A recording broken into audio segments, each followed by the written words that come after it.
Dale, Miguel, tranquilo.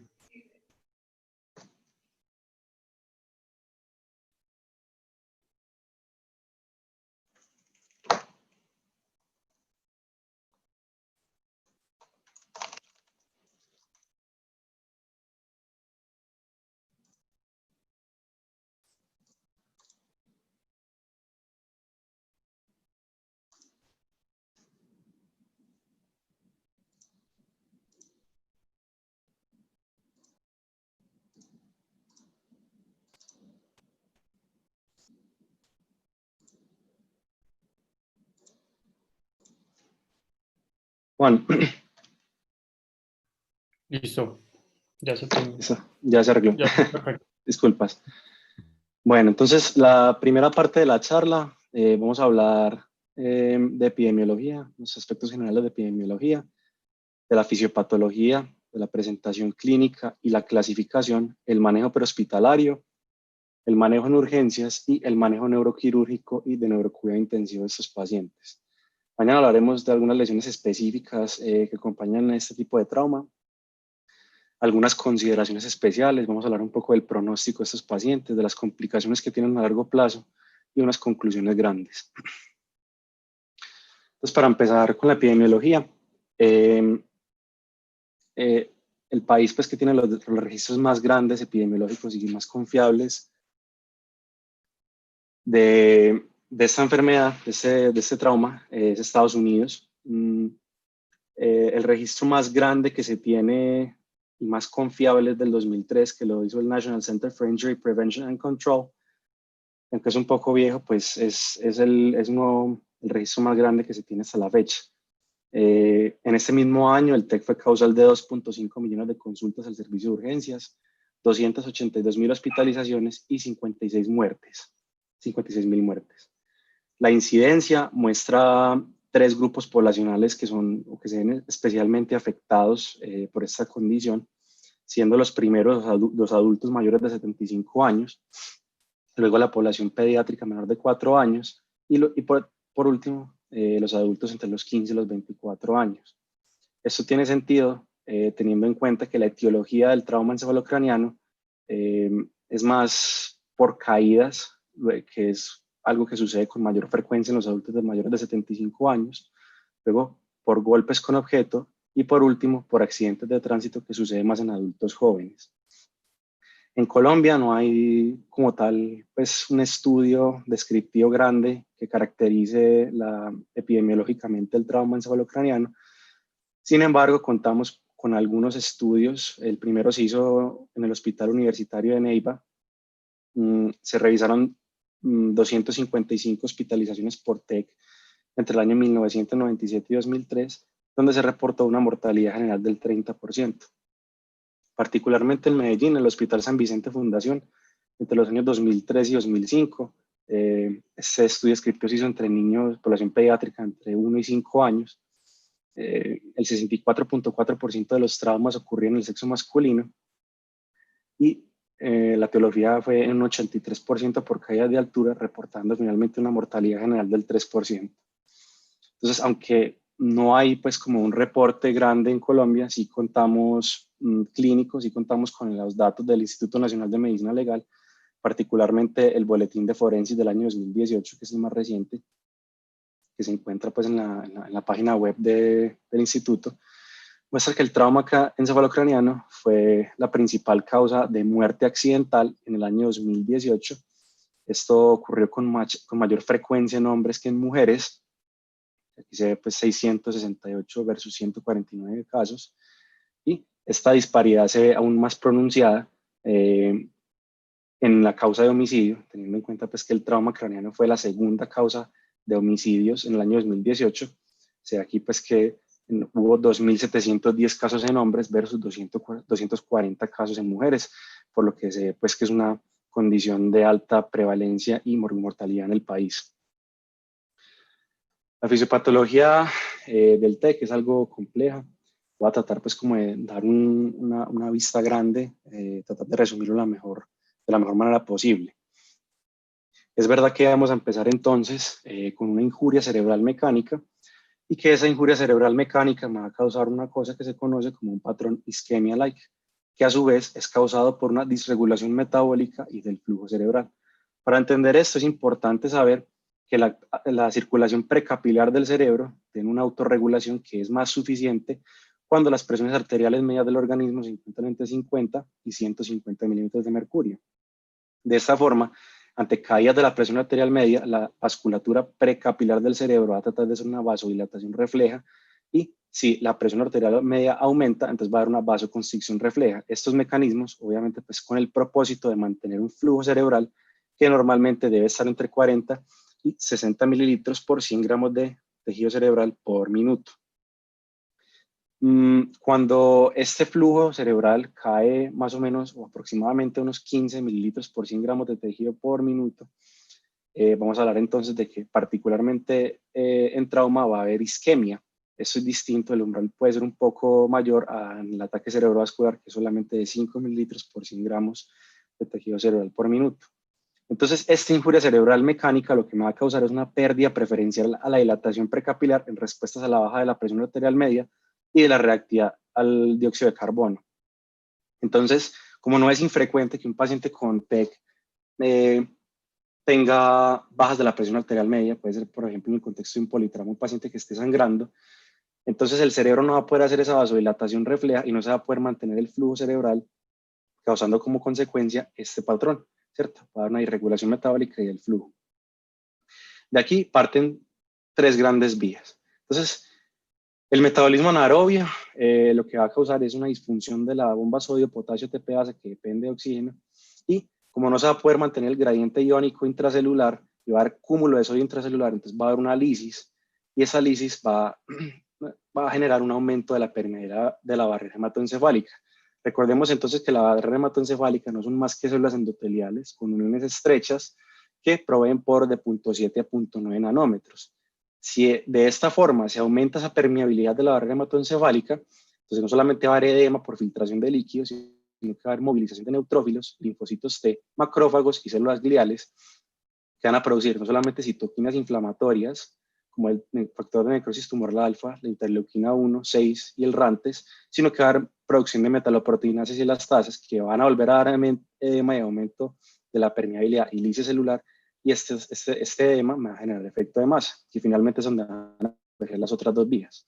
La excitotoxicidad ocurre por despolarización y liberación de glutamato, que finalmente termina por aumentar el influjo de calcio y sodio a la célula por activación de canales NMDA y AMPA. Esto me va a generar un aumento del metabolismo basal celular para mantener ese gradiente iónico, y eso me va a generar autodigestión, estrés oxidativo y expresión de fosfatilserina en la membrana, que en biología molecular se conoce como el mecanismo del FLIP. Y ese FLIP lo que me va a generar es una activación de la apoptosis, que es muerte programada, clivaje del DNA y peroxidación lipídica, que finalmente vuelven a darme edema por aumento de la permeabilidad, lisis y efecto de masa. No despreciable pues también es el efecto de la coagulopatía, donde va a haber liberación de trombina, de factor tisular y de fosfolípidos cerebrales, que me van a dar una trombosis microvascular, coagulopatía de consumo, isquemia, necrosis, y esta necrosis más edema y más efecto de masa.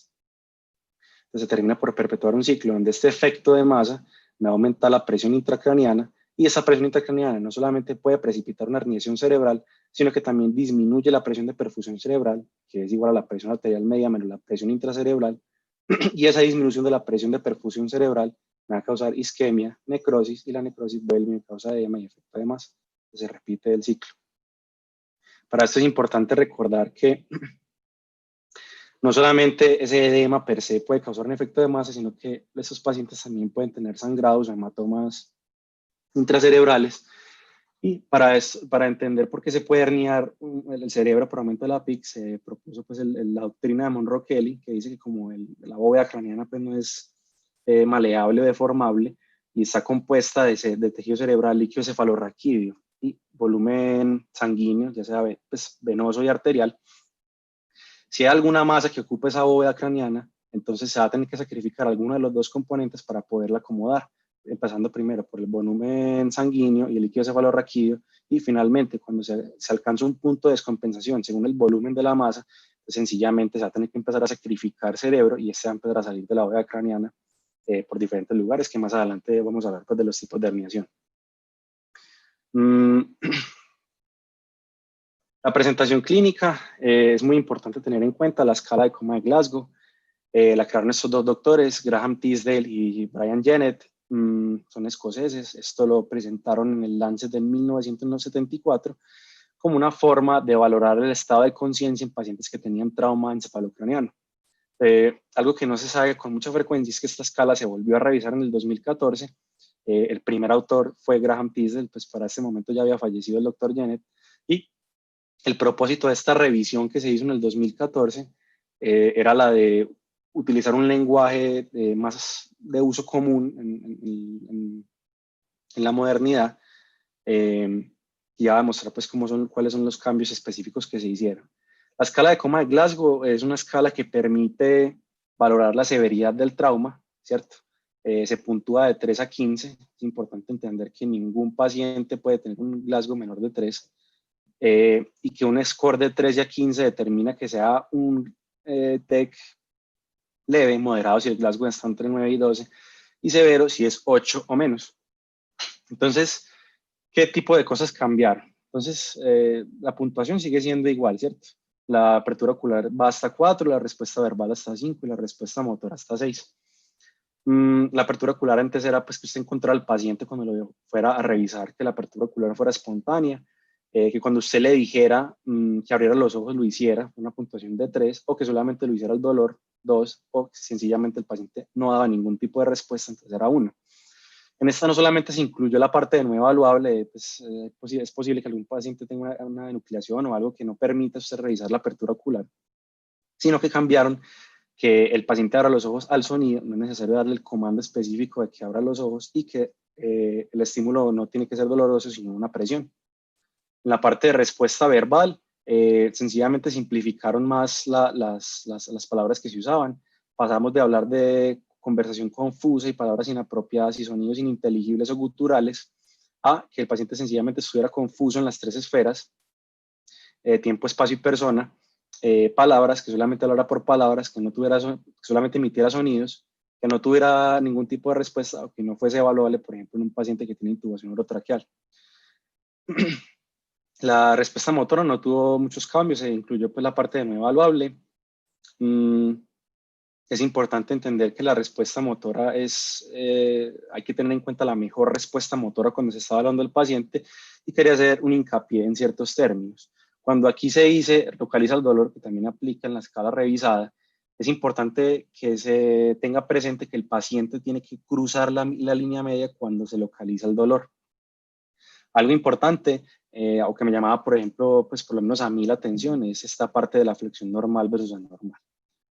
Una flexión anormal o una postura de decorticación es aquella donde el paciente tiene aducción de los brazos, los codos están flejados, las muñecas están pronadas y flejadas, hay inclusión del pulgar, extensión de las piernas y rotación interna de las mismas.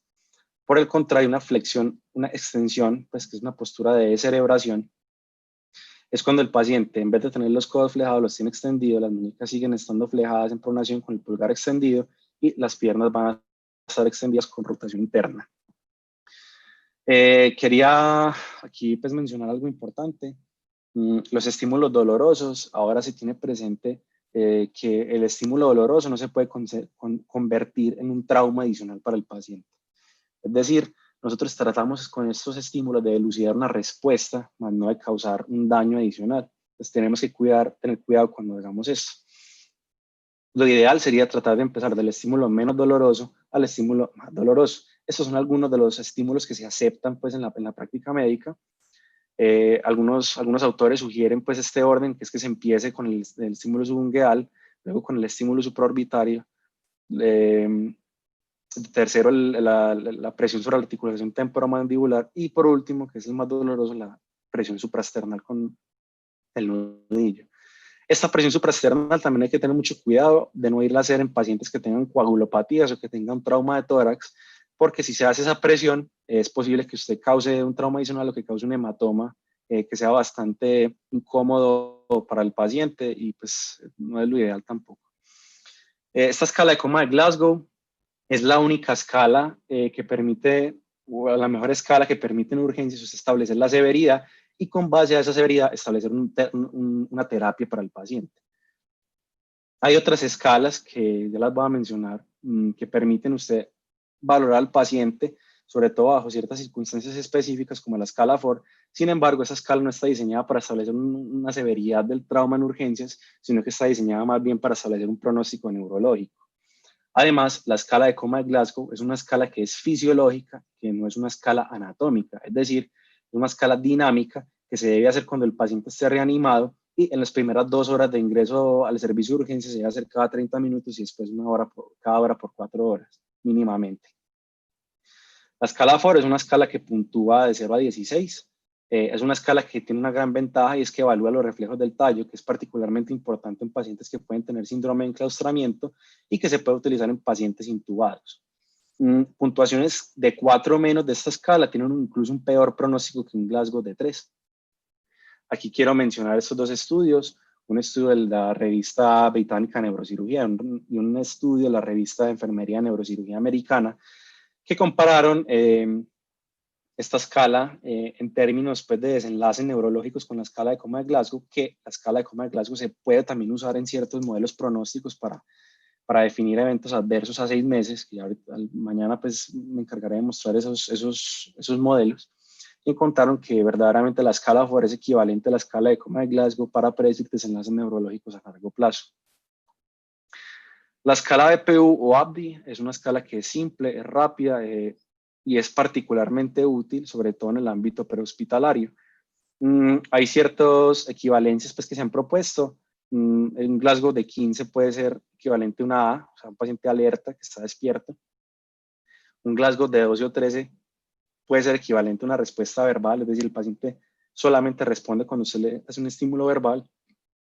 Un Glasgow de 5 o 6 es el equivalente a una respuesta dolorosa o P, y un Glasgow de 3 es equivalente a un paciente que no tiene ningún tipo de respuesta. A esta escala, pues, una desventaja es que es algo difícil de definir pues, el límite entre un TEC severo y un TEC moderado. Sin embargo, pues, ya como dije, es una escala que en el ámbito prehospitalario puede hacer tomar ciertas decisiones, como por ejemplo una intubación orotraqueal, pero siempre que, pues, que uno tenga la facilidad o la disponibilidad, tiene que tratar de hacer la escala de coma de Glasgow, que es mucho más específica. Como había dicho antes, pues estos pacientes muy frecuentemente van a poder tener hematomas intracranianos, y estos hematomas o el edema per se pueden generar coma. Entonces es importante cuando un paciente tiene un coma, un estado alterado de conciencia, tratar de hacer un diagnóstico topográfico del coma según el examen físico. Entonces, tipos de herniaciones, en consecuencia, pues con el hematoma pueden haber muchas. Pueden haber hernias subfalcinas, pueden haber hernias transcalvarias cuando hay fracturas abiertas del cráneo, pueden haber hernias centrales transtentoriales, hernias uncales, hernias cerebelosas que pueden ser o tonsilares o transtentoriales. De estas, las que más nos importan, lo que más le importa pues, al médico general o el servicio de urgencias es la hernia uncal y la hernia tonsilar. La hernia uncal, una de las manifestaciones, la manifestación clásica pues, de la hernia uncal es las alteraciones del tercer par. Particularmente produce un fenómeno que se llama el fenómeno de pupila volada, que es cuando el uncus pasa en una relación de proxemia bastante importante al hiato transtentorial del cerebro y por ahí pasa el tercer par. Recordar pues que las fibras parasimpáticas del tercer par, que son las que innervan el esfínter del iris, pues entonces son las que se van a ver comprometidas primero y va a dar una dilatación patológica de la pupila ipsilateral al lado del hematoma. Estos pacientes después pueden progresar a hemiparesia o hemiplegia contralateral, pueden tener respiraciones anormales y por último posición de decorticación o descerebración hasta la muerte cerebral. La hernia tonsilar se caracteriza por alteraciones de la respiración, por alteraciones de la respiración, particularmente estos pacientes se pueden presentar con triada de Cushing, hipertensión bradicardia y respiración irregular. Un dato interesante, pues, que es poco frecuente, es que los pacientes que tienen herniaciones uncales pueden tener un fenómeno que se llama el fenómeno de Kernohan-Waltman, y es que la hemiplegia hemiparesia se presenta ipsilateral al lado del hematoma por una compresión del pedúnculo cerebral contralateral que comprime la vía piramidal.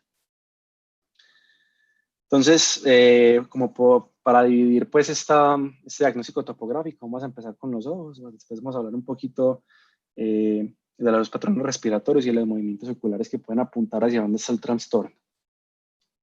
Si un paciente tiene un daño diencefálico, va a tener unas pupilas que van a estar pequeñas, pero importante, esas pupilas van a estar reactivas. Si el daño es del tercer par, como ya les había dicho, pues de una hernia uncal, ya les había dicho pues el fenómeno de blown pupil. Si el compromiso es mesencefálico, las pupilas van a estar en una posición medias, pero las pupilas van a estar fijas. Si el compromiso es del puente, las pupilas van a estar puntiformes, como por ejemplo en un sangrado pontino. Y finalmente, si hay compromiso del bulbo, las pupilas van a estar fijas y dilatadas. El patrón respiratorio, entonces, también va a depender de la lesión. Si el compromiso es diencefálico, vamos a tener un patrón de respiración en Cheyne-Stokes, que es un patrón en diamante, creciendo, decreciendo, hiperventilación, hipoventilación. Si el daño es mesencefálico, va a haber una hiperventilación sostenida. Si el daño es pontino, el paciente va a tener una respiración apneúsica que se caracteriza por una apnea precedida de una inspiración profunda. Si el daño es del bulbo unilateral, la respiración es atáxico irregular. Y si el daño es bilateral, entonces el paciente no va a tener respiraciones espontáneas. Por otro lado, los movimientos oculares también son muy importantes.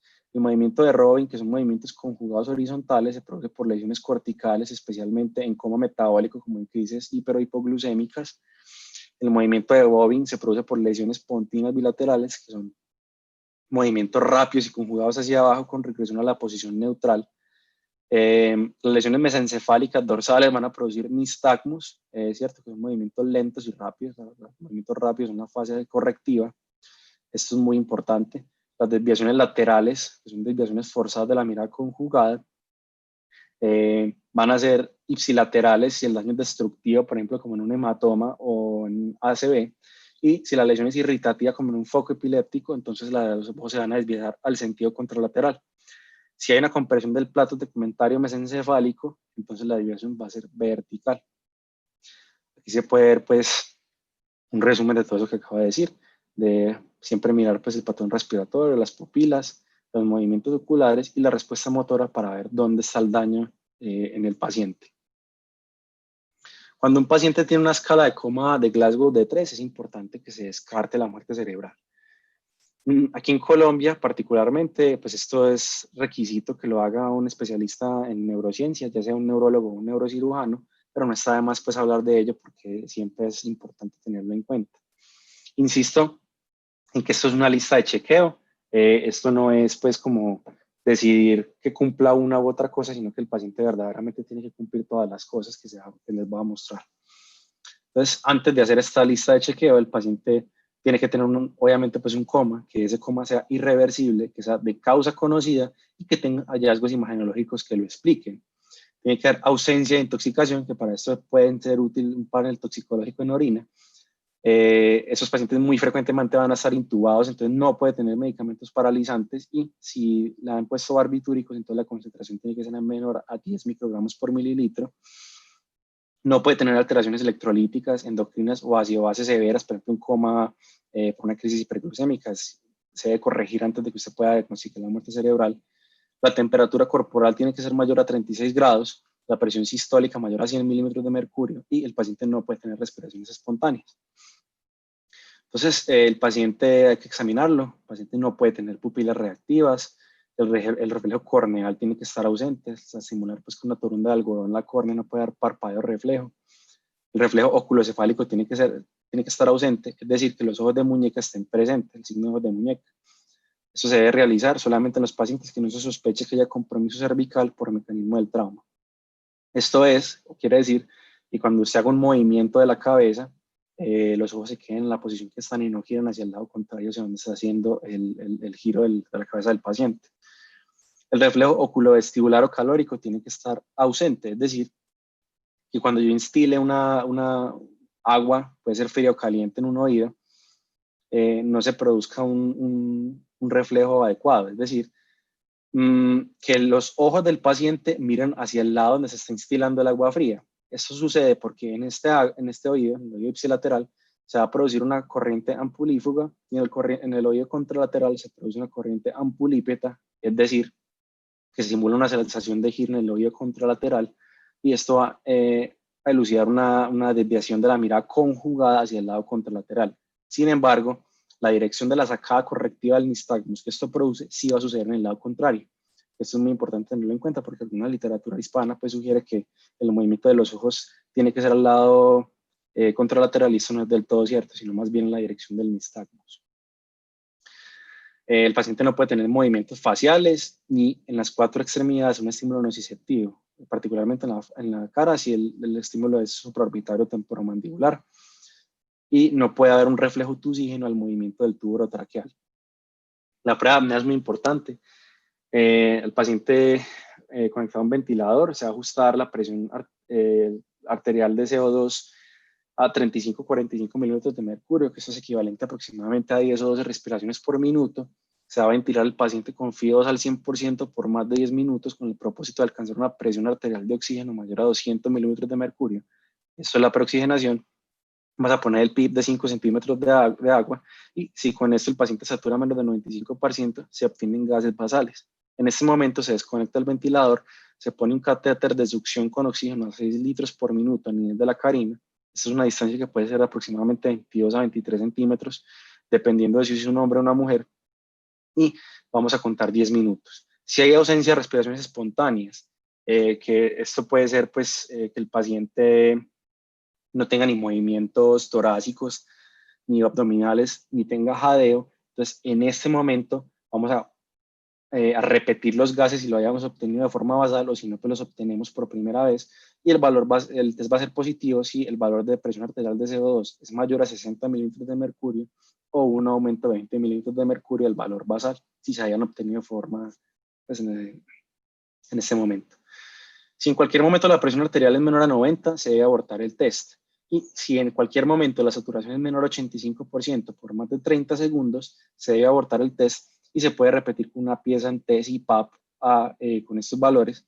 Es importante tener que si se va a repetir, tiene que ser en 10 a 15 minutos, que se haga una preoxigenación y que el paciente en ningún momento haya tenido inestabilidad hemodinámica. Si por alguna razón esto no es fácil de hacer, pues se tiene que abortar el test o por cualquier razón no se puede llevar todo el examen completo, hay algunos exámenes complementarios como la angiografía cerebral, electroencefalograma y la medicina nuclear que pueden ayudar a hacer el diagnóstico de muerte cerebral. Particularmente, pues la medicina nuclear puede mostrar una cosa que se llama el signo de la calota vacía, que es pues como patognomónico de muerte cerebral. Y traigo a colación este signo que me parece muy importante, que sea porque algunos pacientes ya con muerte cerebral pueden tener arcos reflejos produciendo movimientos, sobre todo en miembros inferiores, que pueden hacer confundir sobre todo a los familiares del paciente de que todavía está vivo, y por esta situación en algunos casos es necesario hacer estos estudios y es difícil explicar pues, la situación que tiene nuestro paciente. ¿Qué tipos de lesiones puede tener una persona cuando tiene un TEC? Entonces, las lesiones pueden ser o primarias o secundarias. A su vez, las lesiones primarias pueden ser o axiales o extraaxiales. Las lesiones extraaxiales pueden ser o el hematoma epidural, el subdural o el subaracnoideo. Las lesiones axiales pueden ser o difusas o focales, siendo las primeras el daño axonal difuso por lesión de la materia blanca cerebral y las concusiones con alteraciones del estado neurológico del paciente, donde, valga la redundancia, no se puede ver una lesión primaria en una imagen. Las focales pueden ser o las hemorragias intraventriculares o las laceraciones o las contusiones hemorrágicas. Las lesiones secundarias se producen siempre por edema, inflamación e hipoxia. Estos son los daños que yo estoy tratando de evitar a futuro en el paciente. Estos son los daños que vamos a intervenir como médicos. Es posible pues en las lesiones primarias uno evacuar los hematomas, pero esto es un pilar pues del trauma encefalocraneano, que esto es lo que vamos a atender nosotros. El manejo prehospitalario, entonces, como siguiendo pues los lineamientos de la ATLS, siempre es aplicando el ABCDE, siendo la vía aérea. Es algo controvertido la intubación orotraqueal prehospitalaria. Sin embargo, en las guías del Ministerio colombiano se sugiere que esto es posible y que se debe hacer si el personal prehospitalario está entrenado para hacerlo. De lo contrario, tratar de usar o dispositivos supraglóticos o como mínimo un oxígeno para mantener la saturación mayor al 93%. La también incluye el control cervical idealmente que sea un collar cervical rígido con acceso anterior como el stiff neck, especialmente según si el mecanismo del trauma sugiere que hay compromiso de la columna cervical. La B, o respiración, sobre todo en el contexto de un paciente politraumatizado, siempre hace las lesiones, valorar, pues, hacer buscar las lesiones de la primera valoración como el neumotórax a tensión, el neumotórax abierto, el neumotórax masivo, el taponamiento cardíaco, que es más de la C, pues, y el tórax inestable, que algunos autores lo incluyen dentro de la primera valoración. La circulación, evitar la hipotensión con cristaloides, siempre en TEC se prefiere salina del 0.9%, ya que es ligeramente hiperosmolar, con respecto a las otras soluciones balanceadas como el lactato de Ringer o el Plasma Light, y desafortunadamente pues no hay estudios del uso de solución salina hipertónica en el ámbito prehospitalario. La C, pues, sobre todo también en el politrauma, incluye el control de hemorragias externas y la sospecha de hemorragias internas. Se debe evaluar el déficit neurológico, idealmente con la escala de coma de Glasgow, la reactividad pupilar, y aquí tiene particular importancia el uso de la escala BPU. No nos podemos olvidar nunca de la E, que es exposición con control de temperatura, porque los pacientes pueden tornarse hipotérmicos y esto solamente va a empeorar la situación. ¿Qué se va a hacer en el servicio de urgencias? Obviamente, aparte de tener en cuenta pues, todo el enfoque de la ABCD. Estos son pacientes a los que le debemos hacer monitoreo continuo de signos vitales. La idea con eso es evitar que haya hipoventilación o que el paciente se torne hipotenso. Siempre que el paciente se torne hipotenso, buscar algo que no sea el TEC de por sí solo no causa hipotensión. Y vamos a buscar una meta de presión arterial. Esto es una presión arterial media, no es una presión arterial sistólica, mayor a 100 milímetros de mercurio entre los 50 y los 69 años, o mayor a 110 milímetros de mercurio en los demás pacientes, empezando desde los 15 años o ya en los mayores de 70 años.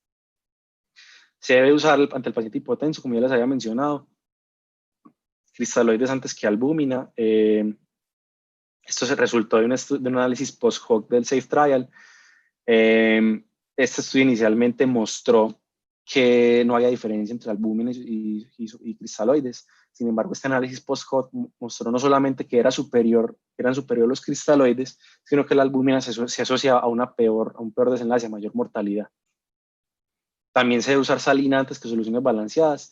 Esto se sacó pues, del estudio de Smart ICO, en el que valoraban pues, el perfil de seguridad de la solución salina versus otras soluciones balanceadas en pacientes pues, en general críticamente enfermos, teniendo en cuenta además también que es ligeramente hiperosmolar con 308 milimoles por litro. Estos son los dos estudios que les mencionaba. El examen neurológico de estos pacientes en urgencias, podemos usar las escalas que ya les había mencionado, el Glasgow, el FOR, el ABDI, la reacción pupilar y el patrón respiratorio, que creo que son obligatorios en todo paciente, y un examen neurológico completo desde que este sea factible clínicamente. Naturalmente, pues no va a ser posible evaluar funciones mentales superiores en un paciente que esté inconsciente. ¿Qué paraclínicos podemos pedir? Pues bueno, si yo sospecho que mi paciente puede tener algún sangrado, por cualquier otro trauma que tenga, pues es importante tener en cuenta la hemoclasificación, las pruebas de anticuerpos y cruzadas y el fibrinógeno, pues que se piden como en estos pacientes antes de hacer la transfusión, a menos después de que el paciente esté completamente inestable. También tener en cuenta que se pueden pedir electrolitos. Esos pacientes son particularmente susceptibles a alteraciones del sodio, y la alcoholemia, los tóxicos en orina y la glicemia, que creo que estos tres son básicamente de rutina en todos estos pacientes. Cuando vamos a intubar a un paciente, es particularmente cierto en este caso que el Glasgow es una indicación de intubación cuando es menor a 9. Esto fue validado específicamente en este contexto. También vamos a intubar a un paciente independiente del Glasgow si no puede proteger la vía aérea por cualquier situación, si tiene una saturación de oxígeno menor al 90% a pesar de que se le dé oxígeno suplementario o que tenga signos de herniación cerebral inminente. Con esto vamos a tener una meta para mantener una presión arterial de oxígeno mayor a 60 milímetros de mercurio y una presión arterial de CO2 entre 35 y 45 milímetros de mercurio. Ya no se recomienda pues, la hiperventilación de estos pacientes a menos de que haya herniación cerebral. Ahorita voy a hablar un poquito de eso. Para la secuencia rápida de intubación, entonces vamos a utilizar una preoxigenación, vamos a utilizar oxígeno al 100% por 3 a 5 minutos. Se puede usar una cámara de no reinhalación con un flujo de oxígeno de 10 a 14 litros por minuto. O si el paciente no tiene un buen drive respiratorio, se puede utilizar un dispositivo EBM y se van a asistir las ventilaciones espontáneas que tenga el paciente. Para la premedicación se pueden usar midazolam o fentanilo. Creo que el fentanilo pues es un medicamento que se usa de forma generalizada. Igual pues los pacientes intubados por lo general tienen que tener algún tipo de sedación, entonces aquí se usa mucho el fentanilo para proporcionar esa sedación, entonces es una buena opción. Para la inducción se supone que el etomidato es de primera línea porque disminuye el consumo de oxígeno cerebral, pero este no solamente es costoso, sino que es poco disponible en nuestro medio. Entonces, otras opciones que se utilizan son la ketamina, el tiopental, el propofol, siendo el propofol pues por legislación colombiana solamente usado pues por personal de anestesiología. La ketamina se ha visto pues que tiene aumentos transitorios de la presión intracerebral, pero esto no es, se ha demostrado pues en algunos estudios que no impacta tanto en el desenlace del paciente, entonces se puede usar. El etomidato, hay el riesgo pues de que cause insuficiencia suprarrenal, pero eso es particularmente notorio en los pacientes que tienen sepsis, entonces no creo que debería ser una preocupación en este caso. Para la parálisis se puede utilizar succinilcolina o rocuronio. Algunos autores, sobre todo para algunos modelos pues, que no han sido replicados en humanos, sugieren que puede haber aumentos transitorios de la presión intracerebral. Entonces algunos autores se sienten más cómodos usando rocuronio para la parálisis muscular.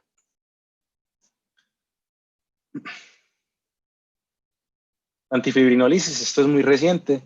Las indicaciones de ácido tranexámico, según el estudio CRASH 3, siempre se debe utilizar ácido tranexámico en todo TEC moderado que se presenta en las primeras 3 horas luego del trauma, independiente pues de si hay sangrado o no en la neuroimagen. Se utiliza 1 gramo en 10 minutos y después 1 gramo para 8 horas. Otras indicaciones pues, de ácido tranexámico, si es un TEC leve, si hay evidencia de sangrado en la neuroimagen, o en TEC severo, siempre que haya todavía pues, reacción pupilar. Esto no son indicaciones que estén validadas por el estudio CRASH 3, pero algunos autores también sugieren pues, que se utilice el ácido tranexámico en este contexto. En urgencias, básicamente, el monitoreo de la presión intracerebral es vigilar que no hayan signos de herniación cerebral inminente. Esto es que el paciente no tenga ni anisocoria, que no tenga irreactividad pupilar, que no tenga decorticación o descerebración, o pues que no tenga la triada de Cushing. Si algún paciente tiene estos signos de herniación cerebral inminente, pues ahí debemos empezar a poner la cabecera a 30-45 grados, debemos retirar el collarín y evitar accesos vasculares en el cuello, dar un buen control del dolor. Se puede utilizar mannitol al 20%, se usa 1 gramo por kilo, esto no se debe usar en hipotensos.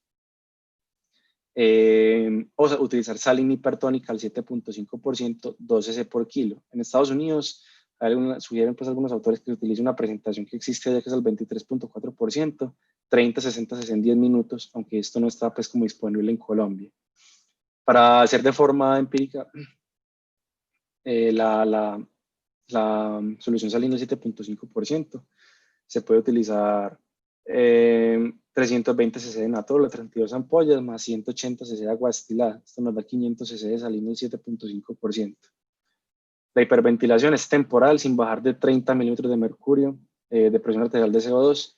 Entonces, obviamente, pues, si el paciente tiene estos signos de herniación, la intubación es parte del tratamiento. Lo ideal es que en todo paciente que tenga un TEC moderado grave hagamos una tomografía de cráneo. Pero algunos pacientes que tienen un trauma leve pueden también tener indicación de tomografía. Y hay 3 series de criterios pues, que nos dicen qué pacientes se benefician de esta imagen. La primera serie de criterios son los del Nexus 2, que dice que todo paciente mayor de 65 años que tenga fractura de cráneo o déficit neurológico, ya sea por comportamiento normal, vómito persistente, hematoma de cuero cabelludo, coagulopatía o alteración del nivel de alerta, se beneficia de un TAC. Estos que son los criterios más sensibles y más específicos y creo yo los que se deben usar con mayor confianza, que son los criterios de Canadá, dicen que siempre que el paciente tenga un Glasgow menor a 15 en las 2 horas post-injuria, que se sospeche una fractura abierta o deprimida, que tenga signos de fractura basilar como ojos de mapache, signo de Butler, rinorraquia, otorraquia o hemotímpano, tenga 2 o más episodios de vómito, que sea mayor de 65 años, que tenga una amnesia retrógrada, o sea, de 30 o más minutos, o que tenga un mecanismo peligroso del trauma, que para el caso de TEC, pues es una caída de más de 5 escaleras o de 1.5 metros, se beneficia de TAC. Cuando se comparan los criterios de Canadá versus los de Nueva Orleans, que son los siguientes que les voy a mostrar, hay una reducción del 23% en la realización de tomografía. Los criterios de Nueva Orleans, que son un poco menos específicos que los criterios de Canadá, establecen que todo paciente que tenga cefalea, vómito, que sea mayor de 60 años, que tenga intoxicación por alcohol o alguna otra sustancia, que tenga amnesia enterógrada persistente, que haya tenido alguna convulsión o que tenga un trauma visible encima de la clavícula, también se beneficia de ataque. Quiero traer eso a colación. La ATL dice que la tomografía de control siempre se debe hacer que cuando empeore el estado neurológico del paciente, pues es muy importante, siempre se hace un TAC de control a las 24 horas. Sí, es un paciente que tiene una contusión subfrontal o subtemporal, usa anticoagulantes, es mayor de 65 años o tiene una hemorragia intracerebral de más de 10 cc. El uso anticoagulante y la contusión subfrontal o subtemporal se incluyen dentro de estos parámetros porque son los que más alto riesgo tienen de conversión hemorrágica. Entonces es importante antes de dar el alta que usted se asegure que el paciente no tiene alguna lesión en el cerebro. Se me ha olvidado decirles que los criterios de Canadá solamente se pueden aplicar en mayores de 16 años, que no usen anticoagulantes y que no hayan tenido convulsiones tempranas. Existen recientemente pues, se han creado como escalas tomográficas para usted poder establecer la severidad del trauma cuando usted lo visualiza radiológicamente. Estas escalas hablan sobre todo de mortalidad, la mortalidad asociada a cada clasificación. Esta, por ejemplo, la clasificación tomográfica de Marshall se divide en 4 tipos de injurias. Aquí están los criterios. Tiene presente sobre todo el aspecto de las cisternas perimesencefálicas, las lesiones, cuánto se tienen de volumen y si hay o no desviación de la línea media y esta cuánto mide. También existen otros criterios que se llaman los criterios de Denver expandidos, que son utilizados sobre todo para hacer tamizaje de lesiones cerebrovasculares. Esos criterios no son pues como de mucho uso aquí en nuestro medio, pero es importante también tener en cuenta que existen y que en teoría los pacientes que cumplan cualquiera de estos criterios se benefician de un angiotac para hacer tamizaje de estas lesiones. Estas lesiones por lo general son de difícil acceso quirúrgico. Si usted llega a encontrar algún paciente con una lesión de la base vascular de la base del cráneo, se debe iniciar aspirina 81 miligramos al día. En estos pacientes se contraindica absolutamente la anticoagulación o la antiagregación dual. Aparte pues, de esa clasificación tomográfica de severidad, hay que tener en cuenta las características específicas de cada tipo de lesión. Empezando pues, con el hematoma epidural, quería pues, traer a mención esta mnemotecnia, que es de la A, B, B, C, S, que es un orden que uno puede tener para las lecturas de cráneo, en el que vamos a primero ver si hay algún tipo de asimetría en el parénquima cerebral, vamos a ver si hay presencia de sangre, vamos a ver cómo está el tejido, las cisternas y por último el cráneo. El hematoma epidural por lo general es causado por una laceración de la arteria meningia media adyacente a la tabla ósea. Esa arteria entra a la bóveda craneana por el foramen espinoso. El 95% de estos hematomas están asociados a fracturas. En un 66% de los casos va a ser por una fractura temporoparietal y en el 29% de los casos por una fractura frontoparieto-occipital o del terion.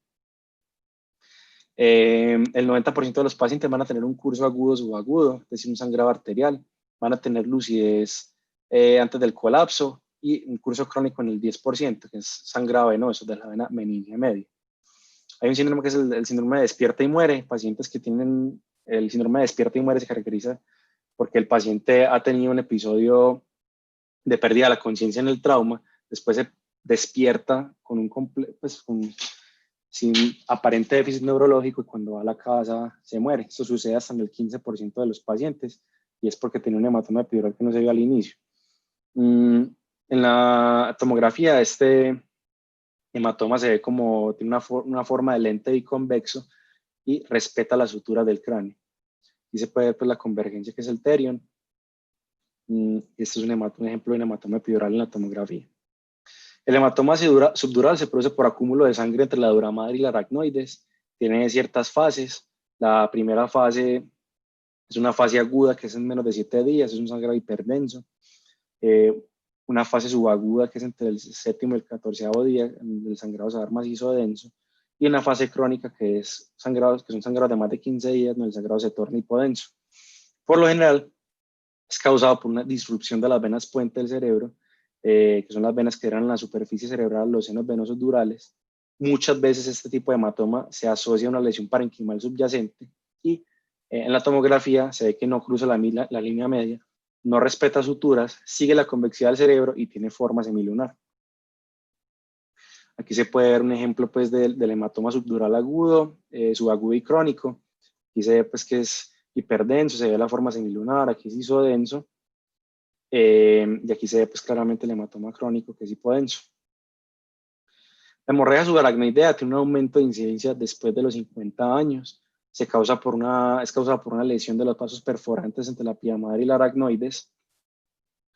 Esto es un hematoma una hemorragia que se caracteriza por ocupación de cisternas, surcos, cesuras e incluso puede tener extensión intraventricular. Con la hemorragia subaracnoidea hay un problema y es la sensibilidad del TAC no contrastada. Entonces, en las primeras 12 a 24 horas, la sensibilidad del 92%, esta se reduce al 80% en las primeras 72 horas, es de menos del 50% en la primera semana, es de incluso tan bajo como el 30% a las 2 semanas y del 0% a la tercera semana. Entonces, para esto, es un ejemplo pues, de aquí hay ocupación de todas las cisternas basales por la hemorragia.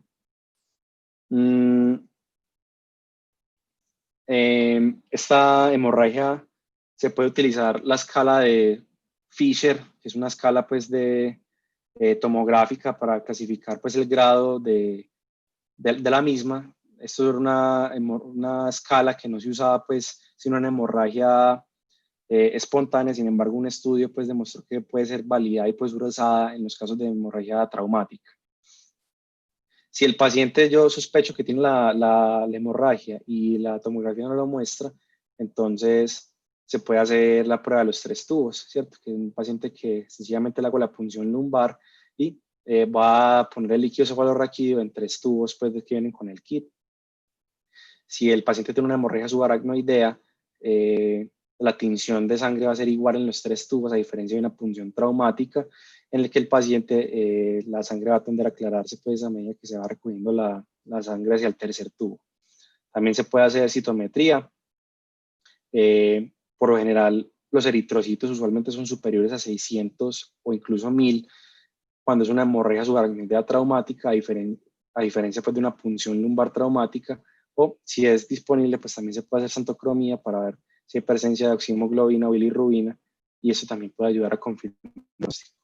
La escala de Hunt y Hess y de la Federación Mundial de Neurocirujanos no se utiliza en el contexto del trauma para dar una graduación pues, a la hemorragia subaracnoidea.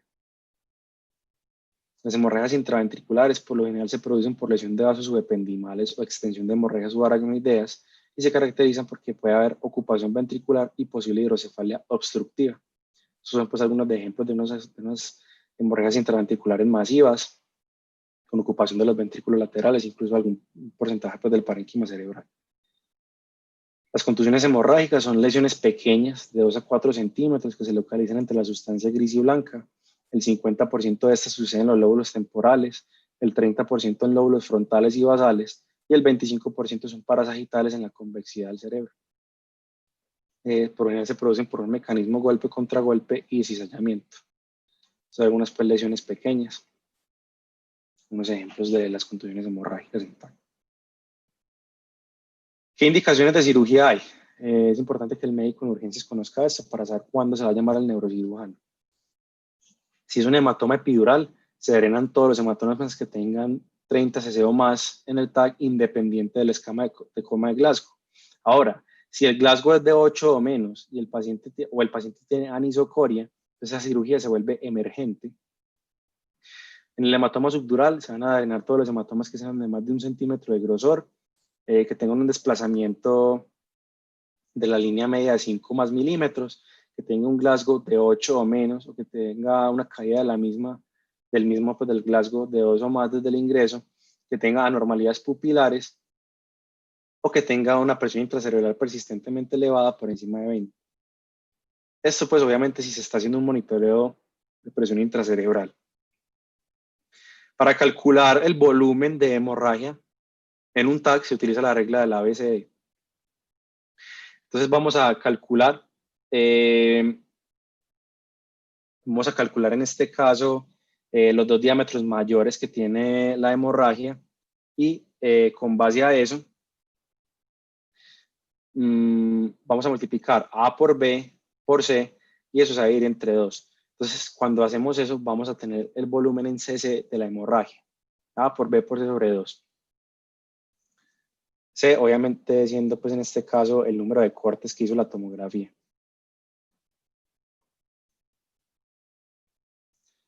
Las hemorragias intracerebrales se van a evacuar dependiendo si es una hemorragia de fosa posterior o de los hemisferios. Si es una hemorragia de fosa posterior, solamente se opera pues, el paciente si tienen signos de efecto de masa, es decir, que haya compresión del tallo, obliteración del cuarto ventrículo, borramiento de las cisternas basales o hidrocefalia obstructiva. Los hemisferios se drenan siempre que haya más de 50 cc de hemorragia.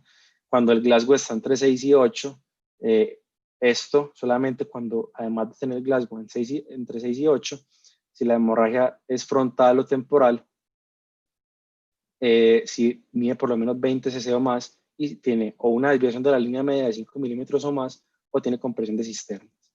Entonces, si no está mayor de 50, tiene que ser por lo menos de 20, que tenga el Glasgow entre 6 y 8 y que sea frontal o temporal con una desviación de la línea media de 5 milímetros o más o que tenga signos de compresión de cisternas.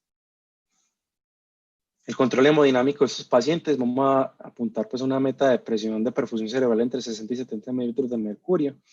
Cuidado intensivo de estos pacientes es importante hacer un control preferencial de la PIC y no de la presión arterial media. Recordemos que si subimos la presión arterial media, vamos a tener, como ya había explicado, una pérdida de la regulación precapilar del cerebro a este tipo de alteraciones. Y la hipertensión se puede fácilmente asociar en este caso a un edema de cerebro, que es obviamente lo peor que nos puede pasar en este caso. La ventilación, como ya había dicho, no se recomienda hiperventilación de rutina. No se contraindica el uso de ventilación con PIP si existe síndrome de dificultad respiratoria. En este caso va a primar la oxigenación tisular al aumento de la presión intratorácica. Los anticonvulsivantes y el monitoreo electroencefalográfico son recomendados en el TEC severo para la prevención de las crisis agudas sintomáticas, los anticonvulsivantes, ya que hasta el 30% de los pacientes con TEC severo pueden tener crisis. Entonces, uno se puede preguntar que si solamente previenen las crisis agudas, ¿qué pasa con las crisis crónicas, que son precisamente las que determinan que el paciente tenga epilepsia? Pues bueno, verdaderamente una crisis aguda se puede relacionar con un aumento de la presión intracerebral, se puede relacionar con aumento del metabolismo basal y daño cerebral secundario e incluso daño por un estatus epiléptico. Entonces esa es la labor de los anticonvulsivantes. No previenen crisis remotas, agudas remotas, como ya había dicho, que son después de 7 días del trauma. Es importante que el monitoreo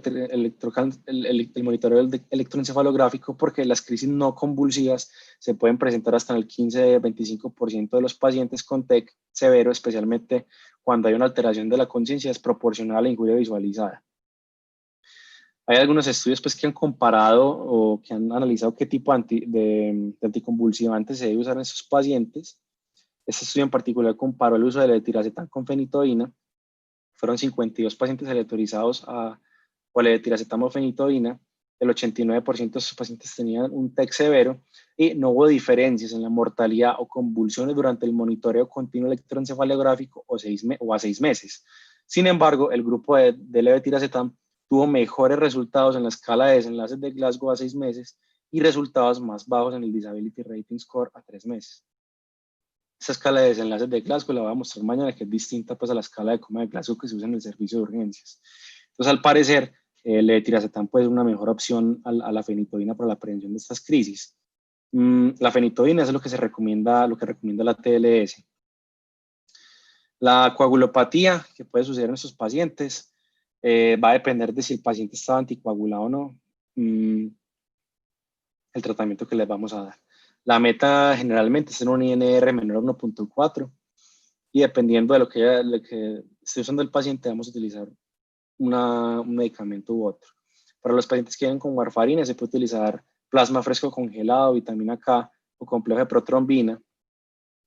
Este complejo de protrombina también se puede utilizar para los nuevos anticoagulantes orales. Esto de hecho era lo que se usaba antes. Ahora que recientemente pues, se han dado unos revertidores de estos, pues, si se tienen disponibles, pues es la mejor opción. Particularmente pues, el idarucizumab para el dabigatran y el andexanet alfa para el apixaban y el rivaroxaban. Y para las heparinas, ya sea no fraccionado o de bajo peso molecular, el sulfato de protamina. Se debe hacer siempre profilaxis para trombosis y úlcera gástrica. Se puede utilizar dalteparina 5.000 unidades subcutáneas al día o enoxaparina 40 miligramos subcutáneos al día. Esta última si el paciente no tiene enfermedad renal crónica, más compresión mecánica intermitente si está disponible para la prevención de la trombosis venosa profunda. Y se debe utilizar inhibidor de bomba de protones para la prevención de úlceras por estrés, las úlceras de Curling.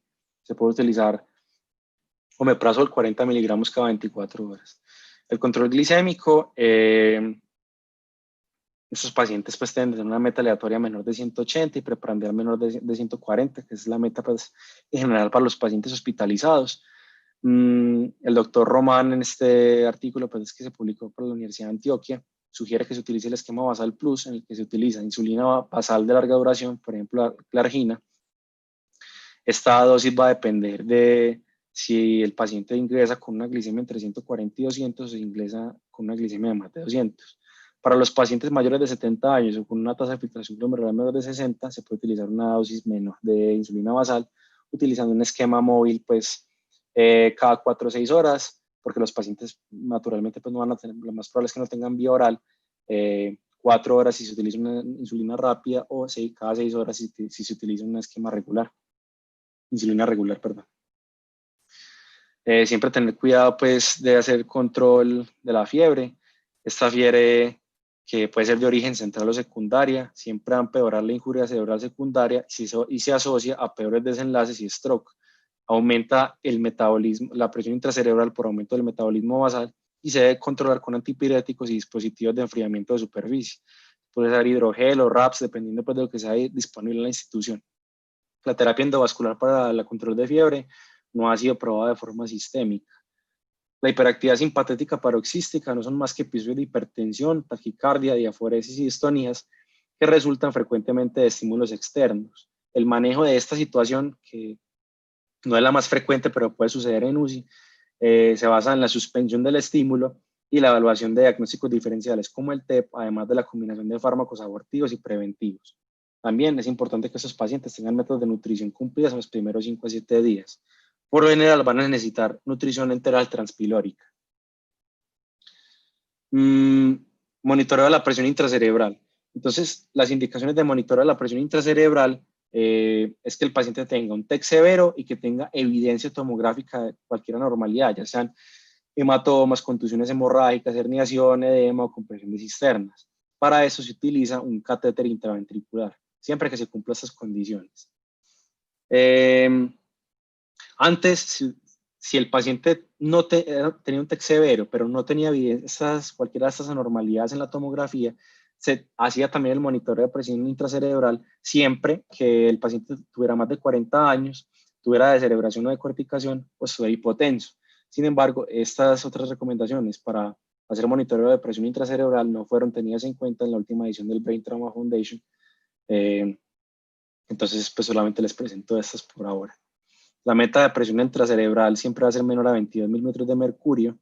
Y el tratamiento, pues si hay un brote de presión intracerebral, siempre tener en cuenta que hay unas medidas estándar, que es que el paciente evitar la hipotensión, evitar la hipoxia, elevar la cabecera, ventilar a normocapnia, una sedación ligera en el paciente intubado, un RAS de 2, control de la hipertensión con calcioantagonistas o betabloqueadores si el paciente tiene taquicardia.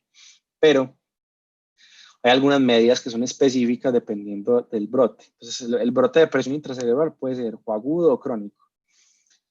Se pueden seguir una serie de pasos secuenciales, eso obviamente va a depender de la institución donde uno trabaje, pero por lo general un paciente que tiene un brote de presión intracerebral puede necesitar una sedación pesada, una sedación profunda, con fentanilo, con sulfato de morfina o parálisis con becuroni. Algunos estudios sugieren que el uso combinado de fentanilo con propofol y midazolam en estos pacientes se asocia a mejores desenlaces cuando se usa de rutina. Entonces también es una opción en estos pacientes empezar con esos 3 medicamentos de base. Si esto no funciona, se pueden hacer drenajes de líquido cefalorraquídeo de 3 a 5 cc. Se puede tratar también una hiperventilación, como se hacía en el paciente urgente cuando tenía signos de herniación, sin bajar de 30 mililitros de mercurio. Se puede utilizar manitol, 1 gramo por kilo, después se puede poner una infusión de 0.25 miligramos por kilo cada 6 horas. Se puede aumentar la dosis si la hipertensión persiste y tener en cuenta que si usted tiene un osmómetro de punto de congelación, que aquí tampoco es muy disponible, se puede utilizar el manitol siempre y cuando la osmolaridad sérica medida sea menos de 320. No calculada porque obviamente el manitol no se puede calcular en esa ecuación. Y esto es así porque cuando se utiliza el manitol con osmolaridades superiores a 320, hay riesgo de presión miocárdica, de injuria renal aguda y de edema cerebral de rebote. El manitol, como ya les había dicho, no se usa si el paciente es hipovolémico o hipotenso. También se pueden utilizar bolos de solución salina hipertónica. Si esto no funciona, se puede tratar de bajar aún más la presión arterial de CO2 hasta 25 mililitros de mercurio. Estas medidas que están aquí pues como para un brote crónico son similares a las medidas que se tienen cuando hay un brote agudo. Sin embargo, pues aquí este autor sugiere que se utilice de una vez pentobarbital o tiopental si el brote de presión intracerebral en la UCI es agudo. Si la presión intracerebral persiste pues después de estas medidas, se debe considerar la realización de una tomografía no contrastada, un electroencefalograma y continuará medidas de segunda instancia. ¿Y cuáles son estas medidas de segunda instancia?